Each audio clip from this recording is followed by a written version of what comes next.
প্রথমবারের মতন আপনারা দেখছেন যে আমরা একজন পুরুষ রাষ্ট্রপ্রধানের নেতৃত্বে জাতীয় ঈদগাহে ময়দানে আমরা নামাজ আদায় করেছি এবং খুবই স্বস্তিতে এবং কিছু দিক নির্দেশনামূলক বক্তব্য রেখেছেন মাননীয় প্রধান উপদেষ্টা।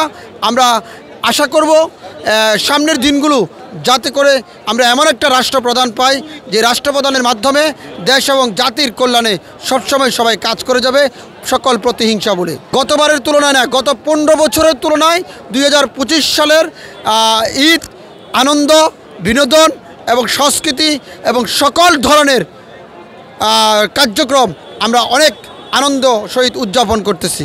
এখন আসলে গত 15 বছর যে সংস্কৃতি হারিয়ে গেছে সেটি আনতে হলে আমাদের কিছু সময় নিতে হবে, আরও একটি বছর আমাদের জন্য অপেক্ষা করতে হবে। তারপরেও আমরা একটি হযবরল ভাঙ্গাচুরা দেশটাকে আমরা সাজাতে চাই নতুন রূপে, এবং যিনি প্রধান উপদেষ্টা আছেন তার কাছে অনুরোধ করব আপনি সুন্দর একটি বাংলাদেশ গঠনে এমন কিছু ভূমিকা রেখে যান যাতে ইতিহাস নয় মৃত্যুর পরে আপনার নামটি স্বর্ণ করে লেখা থাকে। আপনাদেরকে শুধু এতটুকু বলতে চাই, গত 15 বছর শেখ হাসিনা এই দেশটাকে একেবারে বন্দিশালার ভিতরে রেখেছিল। আমরা 2024 এবং 25 সালে আমরা একটি প্রশান্তি এবং স্বস্তির জীবন যাপন করছি। 2025 সালের পবিত্র ঈদ উল ফিতর আমরা সবাই একেবারে সকল রাজনৈতিক দল মিলে মিশে একসাথে ঈদ উদযাপন করছি, এবং যে সকল নেতাকর্মীরা দীর্ঘদিন কারাগারে ছিল, পরিবারের বাইরে ছিল গত 15 বছর, তারাও দেশে এসে আমাদের সাথে ঈদ উদযাপন করতেছে, পরিবারের সাথে ঈদ উদযাপন করতেছে, এলাকাবাসীর সাথে ঈদ উদযাপন করতেছে। এই ঈদকে সামনে রেখে আমরা আপনাদেরকে বার্তা দিতে চাই, আগামী দিনের রাজনীতিতে কোনো ধরনের প্রতিহিংসা চলবে না।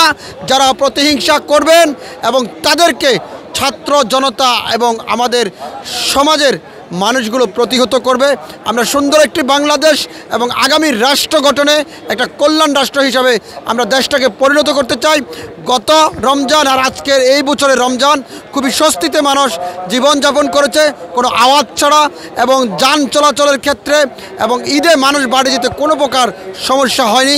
আশা করি সামনের দিনগুলো আমরা যারা আছি, যে সরকারি ক্ষমতা আসবে সেই সরকার যাতে এই কাজটাকে আরও ডেভেলপ করতে পারে সেই প্রত্যাশায় আমি দেশবাসীর কাছে করি।